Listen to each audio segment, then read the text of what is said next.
this to make it. I might have to change this to make it so it's. Hey guys, we're broadcasting live. I'm just going to make sure that this is going out publicly. So I'm just going to click a few buttons here. Yeah, see, it's on unlisted. So now we'll go to public, publish. All right, so that should be good.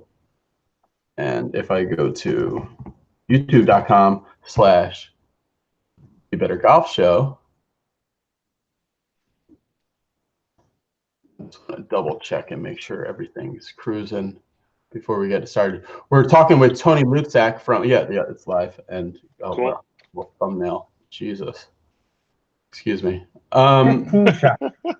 All we need. Okay.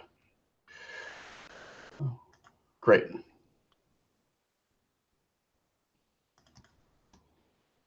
Let me get it back into my. Look at you sporting the Mississippi hat. Yeah, I know. This is from my first big trip. Dr. Josh bought this for me. Hey guys, thanks for watching. This is Be Better Golf. This is a YouTube channel all about being better at golf. The normal user of or viewer of Be Better Golf are people that have been playing golf for a long time and they just feel like they've plateaued. So then they start hunting around the internet and other places looking for ways to be better at golf. So I go around the country and the world talking to different golf pros about how to be better. And one of my favorite people to talk to about this is my personal teacher and the lead instructor for the Be Better Golf Schools, Tony Luczak. Say hi, Tony. Hey guys, how's everything? B, how you doing, buddy?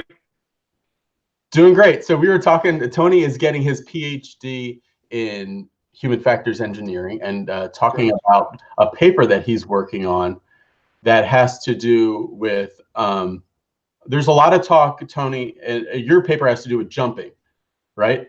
Correct. And there's a lot of talk in golf about ground force. So, and the ground force reaction and trying to translate that ground force reaction up the chain and then out of the club head and then into the ball, hopefully. So in the ground force reaction, I can see, like we were just talking about, when somebody's like going to dunk a basketball, they run fast. That's kind of to get away from people. Then they kind of like slow a little bit, and then they kind of stop and long. How do you see a jump, and what do you see in ground forces in jumping?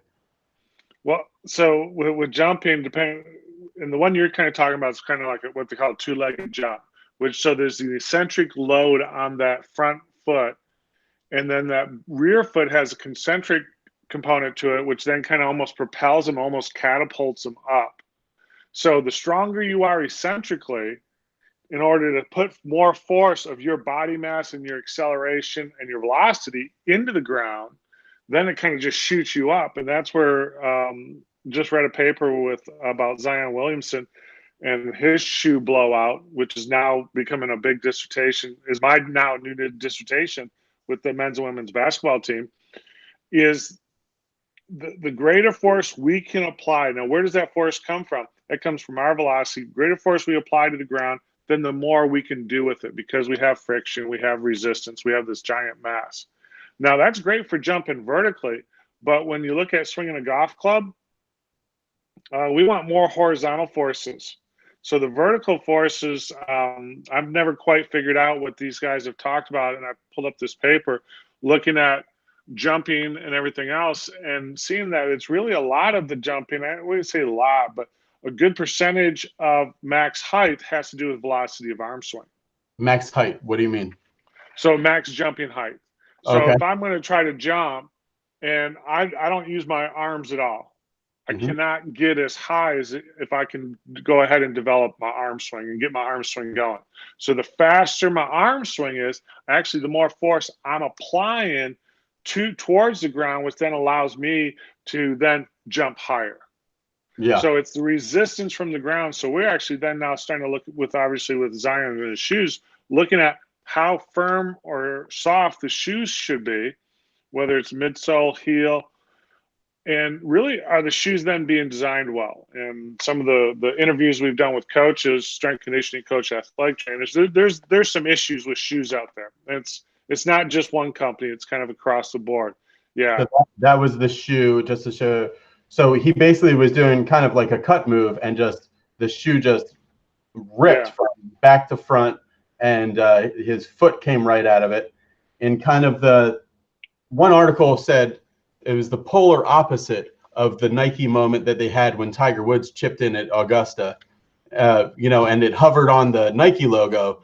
This is, you know, the if Zion doesn't play another game of college basketball, he'll still be the #1 pick in the draft, as long as this injury isn't too serious. So it was just like a public relations disaster.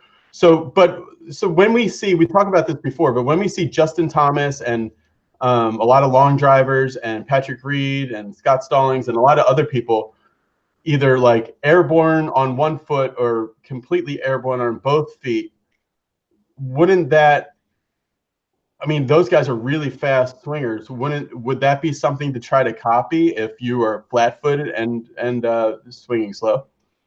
No, because they're not jumping. When we look at maximum, the biggest contribution to jumping is around 50% is about knee extension. So if they were literally applying a lot of force with knee extension in order to try to jump and swing a golf club, they'd top the ball. I know you've tried some stuff. Actually, one of the Inside the Golf Lab members just sent me some video of him trying to do that. His club head speed went down by, I don't know, 15, 20% of him just trying to intentionally jump as he was swinging down, because what? All his work is going up, but we need actually that club moving forward through impact in order to compress the ball. So if your force is going up, how are you going to swing forward?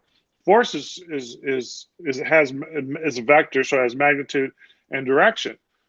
Force doesn't curve around. So this idea of kind of jumping up and then it's going to turn around, go back down, it just doesn't make sense through physics and mathematics.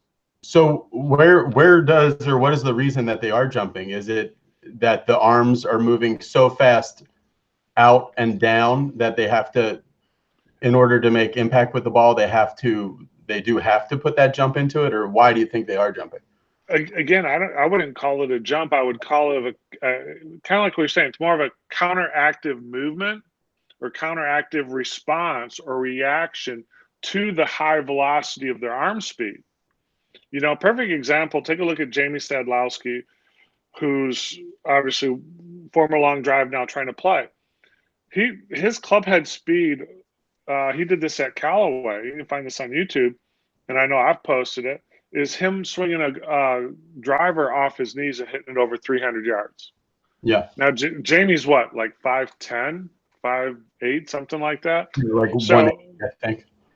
Yeah. So, I mean, when he's on his knees, there's still movement, but it's arm velocity, and that's what we see it with jumping and everything else. So I think there's been a misapplication of the information, and definitely, you know, horizontal friction forces have kind of seemed to be eluded or eliminated out of this whole conversation, which, again, without trying to get too technical with it, when you look at force plates, they only measure in X, Y, and Z axes. So Z is the vertical component.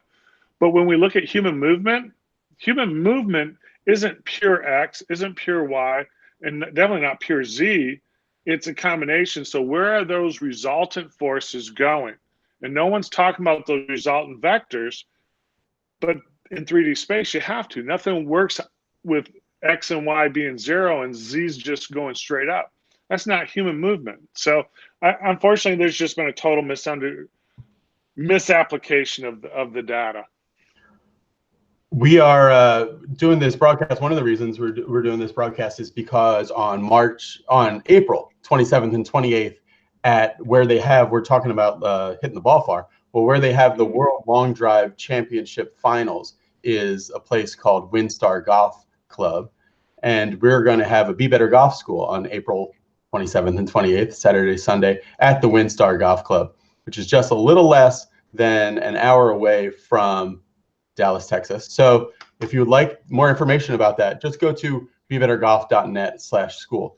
So Tony, when we're at that school, and gosh, I think this will be maybe like our 8th or 7th, 8th or 9th something school together. And when we've seen, and on the website, we have pictures of guys with like ridiculous speed increases. But from a global general point of view, when you're trying to get somebody to a regular golfer to increase their speed, what is maybe the richest field to mine, so to speak, as far as returns for, like, what are some of the ways that can get people swinging fast in a usable way? What's interesting is their best shots, and I think this is what's kind of almost counterintuitive. Their best shots when they feel like they put the least amount of effort into it.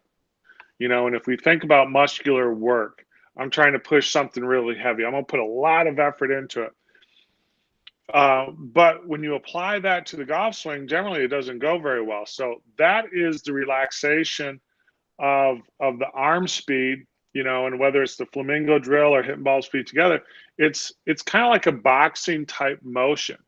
If you look at boxing, there's a lot of speed of the hands, and they talk about hand speed, and there's a lot of power built up, but there's not a lot of tension in those arms. The guys aren't just, you know, if they had their arms tensed up, I mean, how are they going to create speed? They'd end up having to use their body more, and that's actually going to slow things down versus being a little bit more relaxed and faster moving. And I don't know, did you see that video of Sugar Ray Leonard at 62 years old hit on the speed bag? Oh my God. I mean, that would be just phenomenal to get golfers to do that. Well, an interesting thing is we saw Sugar Ray on the Haney project, and it was a complete failure as far as making him any better of a golfer. He was on the one with Adam Levine and Angie Everhart, and actually all of those shows were, I mean, the golfers didn't get better, other than Rush Limbaugh got a lot better. But like originally, that was one of the things that got me to start Be Better Golf was the Charles Barkley one.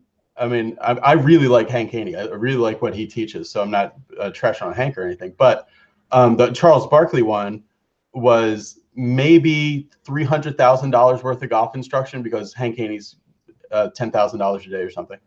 And we saw Charles just completely frustrated. And what did you get out of those shows if you watched those? Because that was kind of a depressing moment to me, thinking like, man, is golf instruction even going to help anybody if it's not going to work in this situation?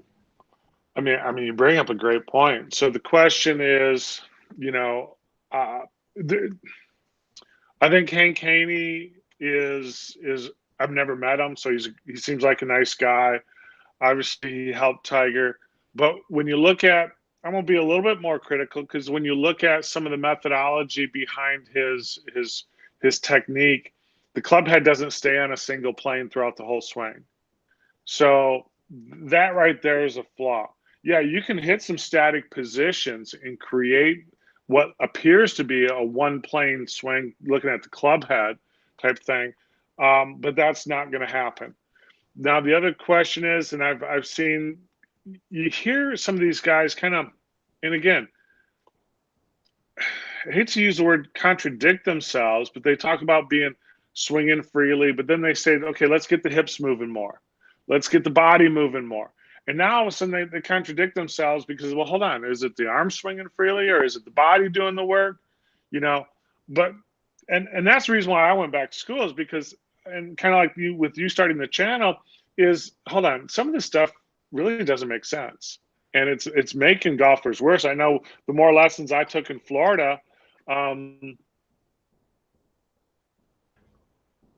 what's that? No, that just hold on. Okay. You're back, but audio only. I don't know if you changed something. No, hold on. Let me see. No, so my phone came in. That's okay. We can hear you perfectly. So there you're back. So you were saying the more lessons when you were playing and taking a lot of lessons in Florida. Oh yeah, because I thought it was about knowing more. That's what would make me a better golfer, to control the club. And actually, the thing that was very is having known John Daly before he was Big John Daly, PGA champion, back down here at Mississippi State, is it was a simple approach. It was just as grip it and rip it type of thing. And I thought that was a mistake. But then talking with Azinger and other tour players and working with these guys down there, they tried to reduce the number of thoughts, and so that's when you start looking at the complexity of the human body. You can't teach science to an individual and expect them, or golf science, and say, okay, this is going to make you a better golfer. It just won't work.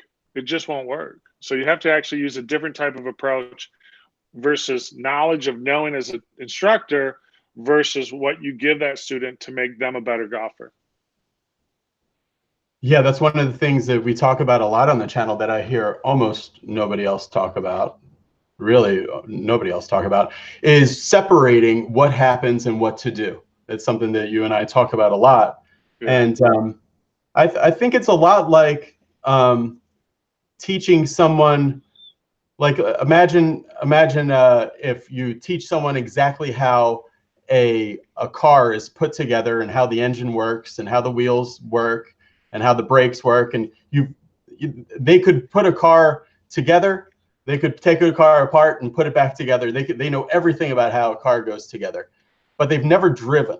And then then they've never driven this car, even though they know exactly how it works. Then they get in the car and you're like, okay, now go win Le Mans or something like that. Oh, exactly. I mean, that's a perfect example, and something even, take your boys and say, okay, we're going to teach you how to ride a bike. And I want you to be thinking about how to hold the steering wheel, how to keep balance and stuff like that. I mean, how would you even teach somebody how to keep balance and talk to them about it? You wouldn't do it. Well, let's think about it. I mean, because I just went through this with Xander and everything. And the way he learned how to ride a bike was in stages. You have the first thing you had was the walking bike, what they call in Holland, which is a bike with no pedals. And he just sits on it and he walks it, So he's perfect. He's straddling it and he's just walking the bike, And then every once in a while, he started to actually put some weight on the seat, and he could get to the point where he could kind of push a little bit and glide with the bike, Oh, nice. And he'd lift his feet off the ground for a little bit and kind of take these like walking steps where it was going. And then eventually we got him a regular bike, and at first he just used it like a walking bike, but every once in a while he started to use the pedals and he could just ride a bike. There was no big day that I said, okay, here's the day that I teach you how to ride a bike or anything. It has been this process where now he's good at riding a bike. And I think, what can we learn about that kind of development of that skill to how we can use at our golf schools, Tony, to get people? It's a little different because they've been thinking of doing this thing. It's not like we're not taking people who've never done it before. These are people who've been golfing a couple years. Right. So how can we learn from that? So, and I like what we did at Bender's place, which we had the wedge area, and Windstar is a phenomenal place. So I look forward to getting back over there. And, it was, how is the arm swing? Can we control the movement of the club to control the ball flight with wedges? Whether it's feet together, getting the arms working, getting that trail arm really in control, which that is the most, I guess, the main contributor of control and speed in the swing, making sure we understand how to do it with the wedge and then kind of working it up from there. So to me, how's your arm swing working? Okay, great. Once we get your arm swing going, okay, now let's go ahead and build up your body motion. And let's start looking at how much to load up. If we stay feet together, there's not that big load up to the trail side. So let's get feet together, get the full swing going. And then now we start loading in the body pressure into it and some of those forces. And then now putting the whole sequence together and then also driving the body through impact. So it's making sure that they do have a kind of a step-by-step approach that's very simple and using their verbiage, their feelings, their knowledge in order to make it happen. Yeah, I look forward to doing that. All right, so one thing I wanted to talk about, Tony, is recently on the channel I had You know, I'm a huge training aid fan from way back. I love training aids. And one of my favorite training aids is this thing called the DST compressor. So I had the inventor fly out here, and we did a bunch of videos together of hitting against this curtain. And so just give me your general impression of that idea and some of the ideas you saw in those videos, just to see if it gels with kind of what you teach. Yeah, I mean, generally, I'm going to say prior to kind of getting to for us to work together, sometimes I didn't see the value in training aids, and some of them because they weren't very good. But since watching you and then watching in the schools how golfers use these different tools to start achieving, it became more of a mechanism to build those habits. So that's what was really cool. And the DST stuff, at first I'm thinking, wasn't that kind of like, what's that? There's that little club head thing. I forgot the name of that. There's a DST, the little one. It's a tiny club head. Yeah.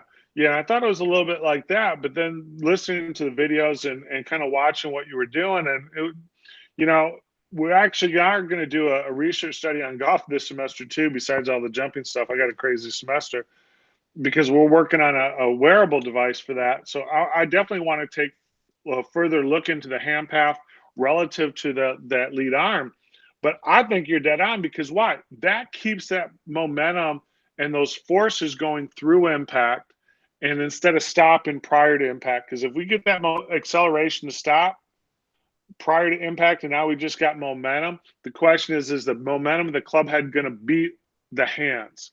And that's what I see happening a lot of times in golfers, is they get all this body motion, everything stops, and now what's happening? Just the hands and arms in the club have momentum, and they're trying to catch up because the arms aren't doing anything. So the DST and that curtain really got the arm swing and got impact out in front of you, which I thought was brilliant. Yeah, and one thing I was thinking about, Tony, is that you told me before. I think there was a study in England. They were trying to, like in the 60s, they were trying to put golf and science together for one of the first times. And they did this big book about it. And they showed how that through impact, right? And you told me this, that the golf club is essentially a totally free-wheeling, free-moving thing on its own. It's essentially a club head on a rope, even though it is a metal shaft. Talk about, like, and then it started making me think, like, well, if the club does get out past what's leading it, it's essentially like pushing on a rope. So exactly. Yeah. Yeah, so I think it was In Search of the Perfect Swing, Cochran McAllister, I believe. But where I really kind of got into it was one of our aerospace engineers, Dr. Koenig, had done a ton of baseball and softball studies for Wilson and stuff like that. And when I first got there, this is before I went to school, he brought up that point. He goes, if you were going to hit a golf ball, and again, if we were able to let go of the golf club prior to impact and not have it affect the positioning, the alignments of contact, or hold on to it, which one would produce the longer shot? And me being the traditional, I hate to say traditional golf pro, but maybe just a golf pro, well, I got to hold on to it. I got to keep going. And it didn't matter. Excuse me, you're saying, like, you're making your downswing, and then, like, the rapture happens and you disappear. Yes. But the golf club is still there. Golf club is still there. So as long as nothing changed, depending on when my last amount of force was into the club, that club head's kind of freewheeling relative to the center of mass of the hands. So that's the reason why sometimes shaft isn't, and this I know kind of going tangent, but impulse alignments is what counts. What's the velocity of the club? What's the conditions of impact? What's the dynamic loft? That's what creates ball flight. Now, the thing is, though, that means that those from the front view, club head and head, club handle and head are lined up. Now, if we all of a sudden have the handle in front of the ball slightly, so there's still acceleration of the club head, yeah, that's what the DST and that's what the curtain and all that are doing. So if we were here where everything lines up perfectly straight and I let go of the club, ball would go the same distance as if I was holding on to it. But now because what you're kind of getting into is, and we've talked about trying to get that feeling of beyond impact. That impact is like a foot or 2 feet beyond impact, or where the ball is. Really trying to keep acceleration going. So that to me is the key, because if I let go of the club, it doesn't matter, as long as it doesn't affect the alignment. Right. We see a lot of golfers on tour have that one-handed finish and stuff. Yeah. And then the shot's fine, and it fools the announcers, and they're thinking like, well, what was wrong with that? Why do you let that one go? Yeah. Which brings me to another point that people. So this one thing I wanted to talk to you about with this stuff is because this the term that Bertie said. I don't really like the term, but I love the concept. I wish there was a different term for it. So I was trying to. Initially, I was thinking of trying to replace the term because it's called lag tension, and lag is a term that it gets too easily confused with just lag, and then the tension of it is different. But the idea is that the club is trailing this arm structure through impact, and the way that we draw it on the videos is you line up an extension of the left forearm, but and I still believe in the philosophy that I'm following for my swing is that showing people this stuff about like the left forearm is a good bellwether to show, but that doesn't mean that the left forearm should be actively yanking this way, does it? Correct. I mean, it's moving that way, but it's going to be moving by the acceleration of the right arm and then the rotation of the upper body. So if I just rotate, my left arm is moved. So it's that combination of right arm adduction and the wrist going from extension to flexion. This forward motion is what's creating. And the next thing I know, my left, if I just draw it on the video, yeah, my lead arm is ahead of impact. So it's one of those that I agree with you. I wouldn't use the word tension.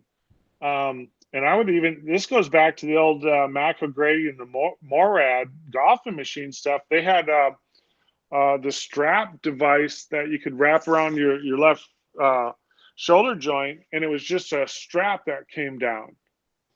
And you could actually swing clubs. You didn't even use your left arm. And then also, I know that Mike Austin used to do. Mike Austin, yep. Mike Austin used to do trick shots.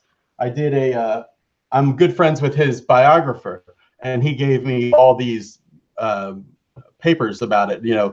It would be little newspaper clippets from the 40s or something that says like, local golf pro puts on exhibition or something like that.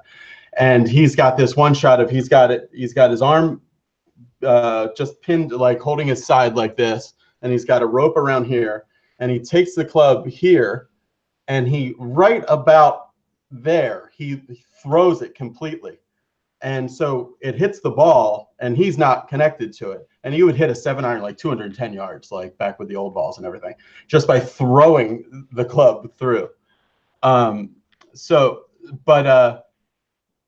we do hear, some pros like Justin Rose and other people talk about having success with some pulling of the left arm or doing stuff with the left arm. So if a student comes to you and they like this feeling of pulling the left arm, what do you usually say to them? What's the ball flight doing? If the ball flight's going perfectly straight and exactly the way they want to, and they say, this is what I feel, I'm going to say, great. I mean, I worked with a senior tour player for a while. We worked, and again, this was kind of old school and some new methodology of the right side versus, the left side, and he gave me grief about it because he obviously won more money playing golf than I did. But once he kind of got through it, he was hitting the ball great, worked on it, came up and says, "Oh, I found it. I know exactly what you're talking about." I said, "Great. What did you feel? What are you doing?" And he points to this little muscle right here on his left hand. And says, "That's it." I went, "Great." Because as a player, if there's a trigger that creates you a certain feel, a certain level of confidence, and you're allowed and you're hitting the ball great, fine. But what I know what's going to end up happening after a period of time, that's going to wear away. Yeah. And so then that's where it's like, okay, well, now people start looking for things and their mechanics just don't hold up. And that's what gets people in trouble, is they're not developing the right mechanics from the start. Just like Xander, I mean, that was great to hear you guys got on that type of the Swedish bikes. I've seen that, unfortunately, after my kids have grown up, because that was the perfect way to learn. They had confidence, they could control their balance. It was easier to make sure they weren't going to fall. So they built up this internal confidence and ability to learn balance themselves. That's what the drills do, flamingo drills. That's what the teaching aids, the DST and stuff like that. That's what these drills can do for golfers, because I've given lessons right now around the world, but I haven't been around the world, sort of, but you know, I'm not always in Australia, or I'm not always in Japan. These guys are and girls are getting better at golfers just using drills. So if we build up that methodology, like the kids learning how to ride a bike and stuff like that, I think everybody can become a much better golfer than just trying to bite in and store in more information.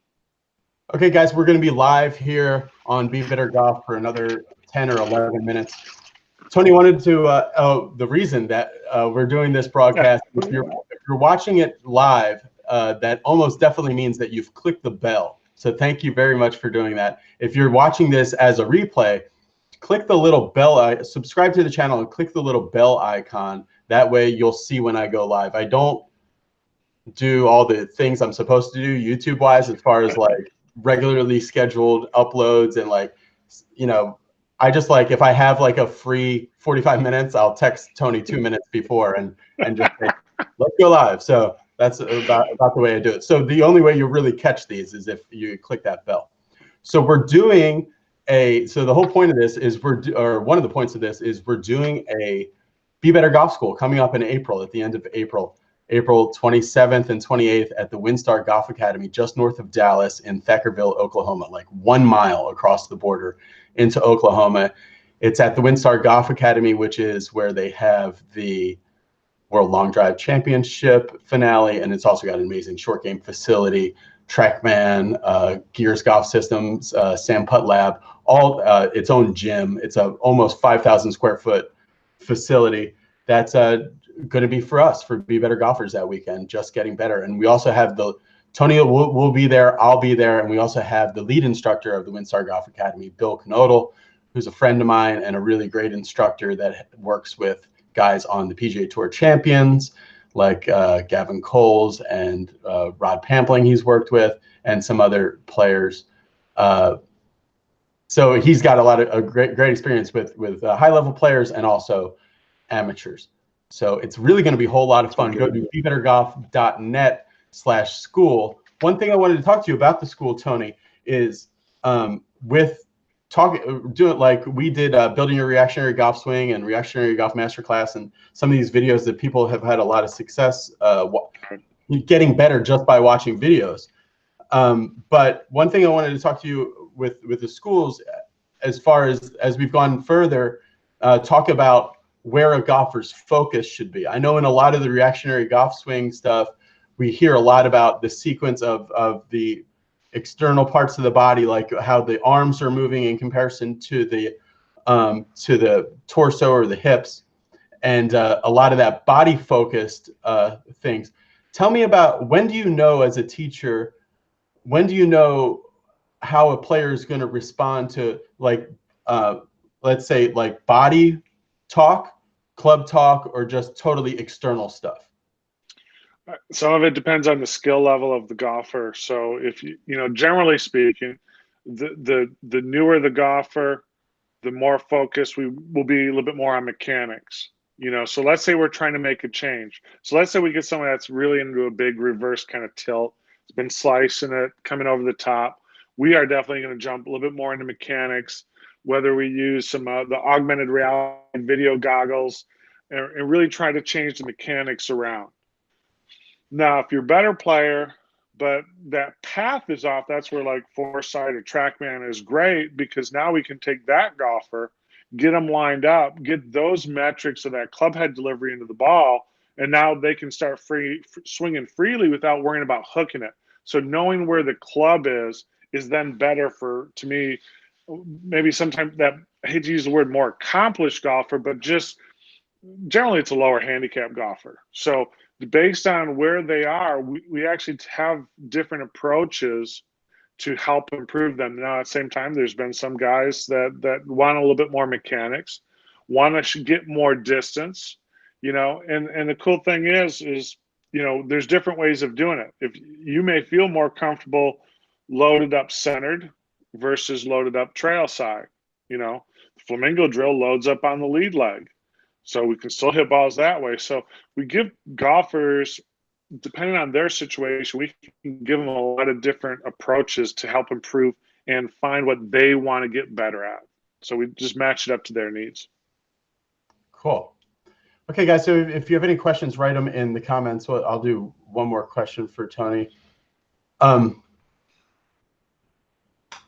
just going to go through, yeah, Tony, in doing some of this, it's interesting because we talk about the different focus points to make it affect a change in your golf swing. Because a lot of times people have been trying different feels and things like this, and different they might try like 5 different methodologies in a week that they saw on YouTube, but no one other than them, and maybe not even them, if you looked at all those swings, would be able to tell a difference. You know, like they all look right.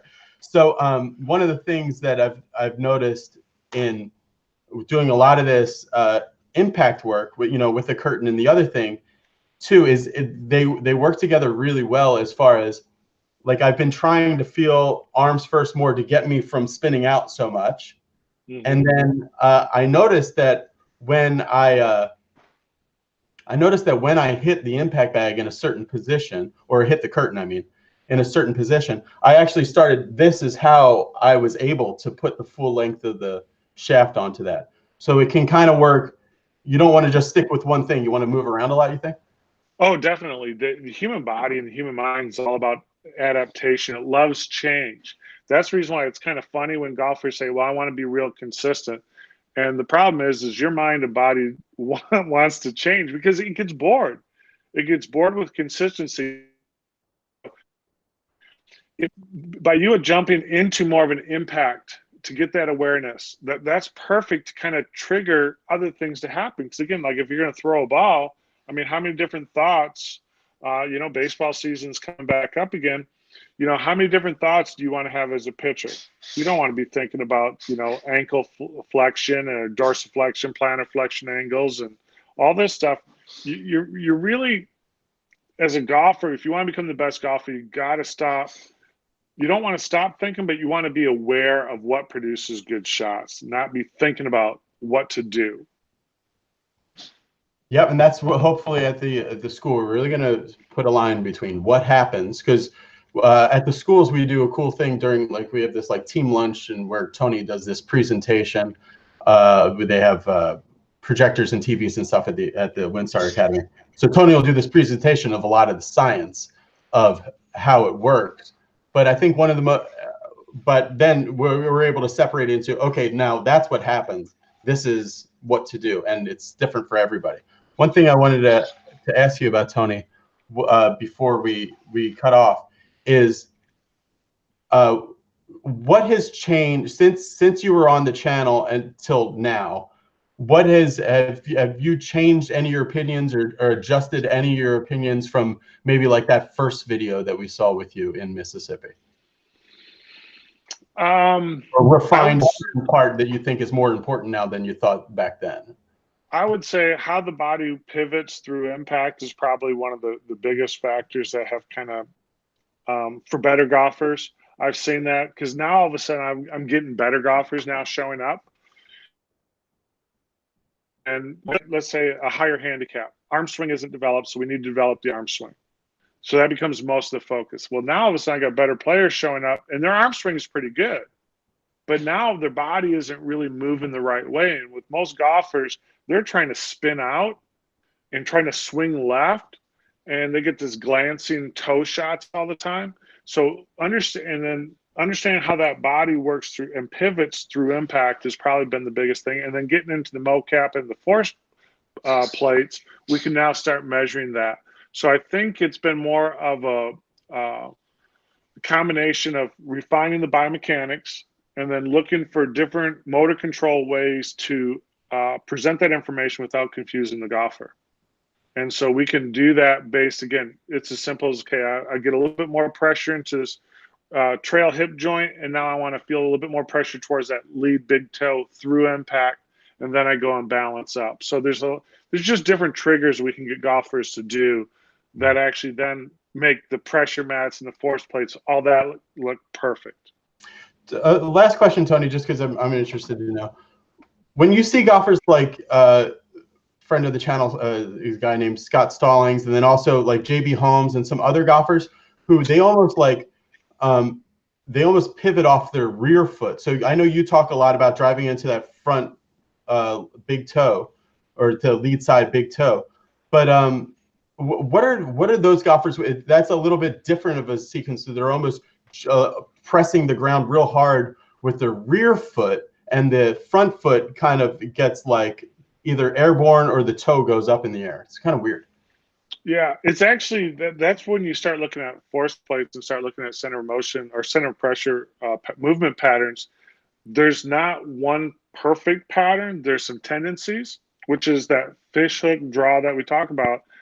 But one of the other big tendencies, exactly what you're talking about, and I saw that when I was working with Jeff Flagg when he won the long drive, is we saw it zip towards the left toe and then zip back really quick towards the right foot. And what we saw in the video was that was his way to kind of snap that club head right at the last moment. Oh, like a backwards way. It's a backwards way in order to get everything squared up. So it's almost like just kind of like a slingshot. Like if you took a lacrosse stick and were to throw a ball, you don't just push everything forward. You actually now snap it back. Yeah, that force coupling kind of motion. Exactly. Yep, exactly. So that's where I've seen that pattern. So depending on the golfer and what their tendencies are, there's kind of like, here's what you recommend. But now when we look at kind of normal distribution of tendencies, we can't say it has to be only this way. We have to allow golfers to find their pattern in order to do it. But also a lot of it has to do with club face angle. If the club face is open on the way down, what are you having to do to get it squared up? So it becomes this balance of compensation versus if it was square, would he have the same pattern? Right. Not sure. Yeah.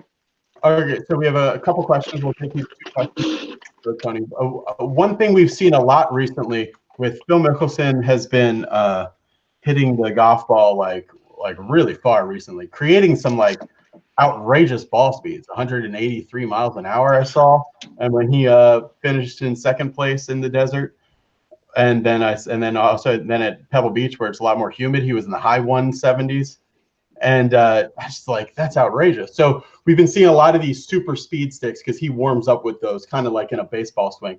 What's your general impression of those? And then less specifically, like I know we're going to be trying to do some things at the school to create some newfound speed for golfers. Where do you think your general thoughts on that? Well, there's a point of no return, but it also goes too light and too heavy. Generally, I'd have to look it back up, and I think it's around 10% of what the clubs normally are. That if we get too heavy or too light on that 10% of the overall weight, we're not going to see any benefits. One of the biggest things is practicing fast makes you fast. So you can't be thinking, okay, position, be smooth and slow, but then expect the ball to go far. It just won't work. So him practicing, again, the baseball, and I hadn't seen him do it. I mean, that's all arm speed. If he's working this horizontal plane, that's arm speed. So, which is, again, that's where the club head speed is coming from. Okay, and final question comes from a longtime viewer of the channel, Wooden of the Angles is his username. He says, Bobby Jones said the right hand should be deliberately held back until the shaft is parallel on the downswing. I guess that'd be like P6. And then Fred Koppel said the same thing. What are your thoughts on the feels of some players that are not so much deliberately just, you know, throwing everything as hard as they can, but like intentionally holding certain things? Well, I think there's stuff that is written and said that doesn't necessarily equate to what they did. And I would definitely say that's in one of the cases because, and let's use the baseball analogy. If I'm going to go, I'm a batter, and all of a sudden at the last moment I decide to check the swing. Okay, a lot of guys have difficulty doing that. Why? Because their intent and the momentum of that bat wants those wrists to release. Now I'm trying to hold that back. Imagine trying to check your swing, then all of a sudden try to go hit again. It would be impossible. These guys wouldn't get anything on it. So I think when we look at throwing a ball, see if I got one here. Oh, got my training device, but if I'm going to throw a ball, we're going to see this lag or extension of this wrist as I'm throwing it. Now, it looks like, well, geez, I must be holding that angle as I'm accelerating my arm. Well, I'm not holding the angle. That's just my arms accelerating. And why? This mass is getting pulled back. And then I finally let it release. So I think that is more of a look. It's not, again, you got to be careful with these great players and what they say versus what they do. Because if I can tell you, they're not thinking that way. That's part of where the reactionary golf came from, is because when we start getting into time of motor control and feedback, it takes 180 seconds for a whole cycle of feedback to happen. Well, the downswing's 250 milliseconds. So how are we going to all of a sudden get down to this last 60 milliseconds and be able to time that up? Can't happen. Because of the motor control aspect of it, all that planning has to be done ahead of time, in a sense. So we have to know it to feel it.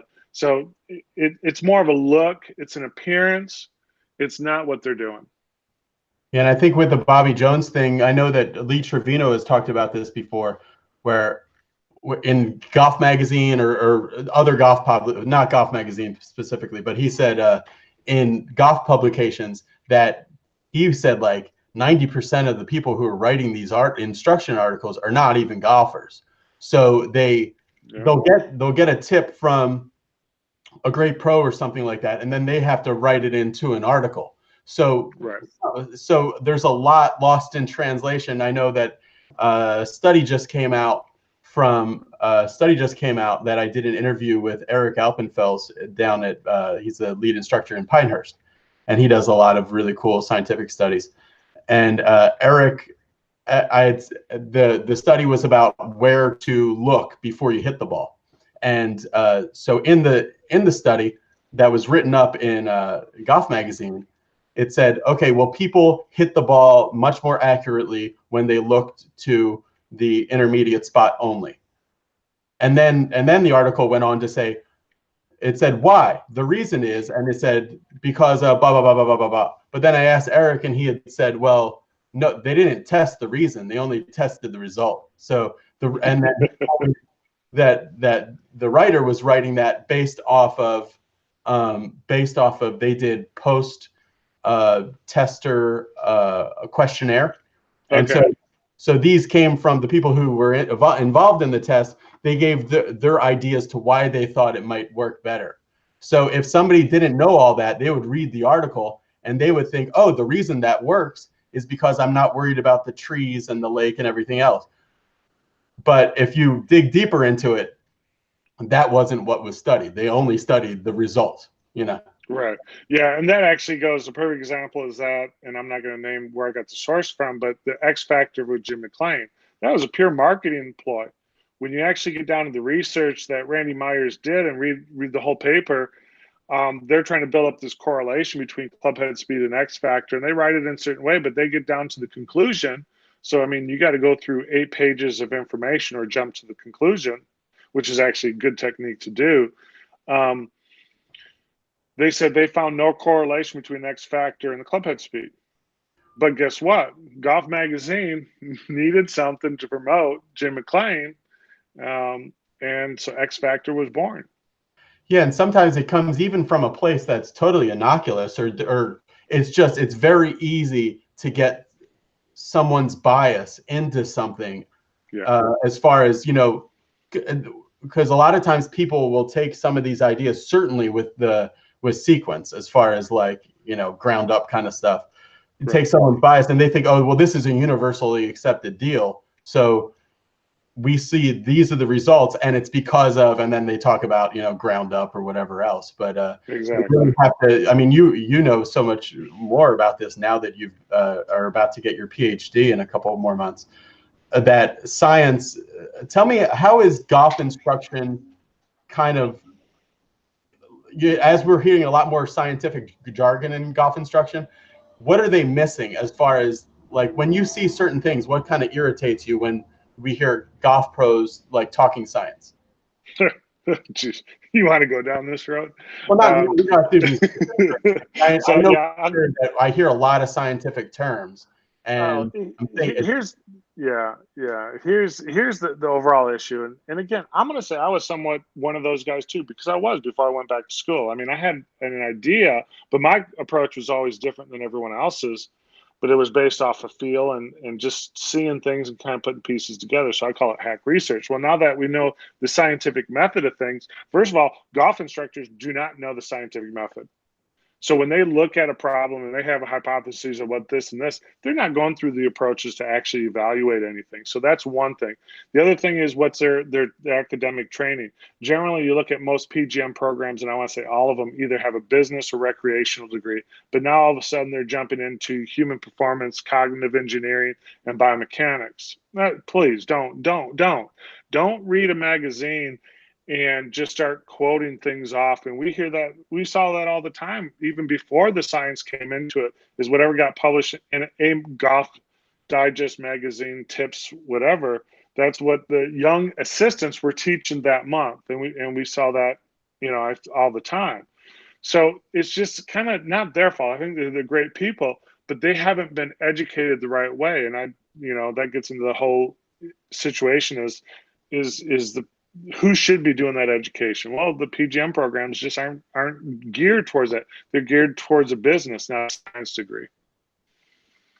Okay, Tony, thanks for joining me. This is we're talking about our Be Better Golf School on April 27th and 28th at the WinStar Golf Academy in Thackerville, Oklahoma, just about an hour north of Dallas. It's going to be a lot of fun. We get this almost 5,000 square foot facility for Be Better Golf, which is one of the best instructional facilities in America.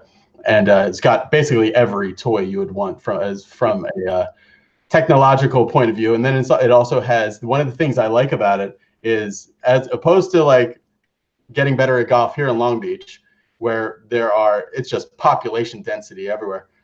There in Thackerville at the WinStar place, it's got 27 holes of golf. There's a whole lot of room to really spread your wings and get into being better at golf. Looking forward to it. Final words, Tony. Hey, proximal to distal sequencing is not always factual in the golf swing. So what does that mean? That means we have to start looking at finding ways to help the golfer and not worry about the science. Let the science take care of it. And things, but let's become a great golfer this year for 2019 and learn how to move properly, to control the golf club, to control your ball flight. You don't need to have a degree in engineering like I'm working on in order to become a great golfer. It's actually can end up not making you good golf because you got to study calculus all the time. Yeah, I don't think Dustin Johnson is going to be passing those tests, but gosh, I'd much rather have his golf swing than your brain. No offense taken on that, but we can talk about triple integrals if you want to get into workforce development over curve. No thanks. All right, talk to you later, Tony. Thanks a lot.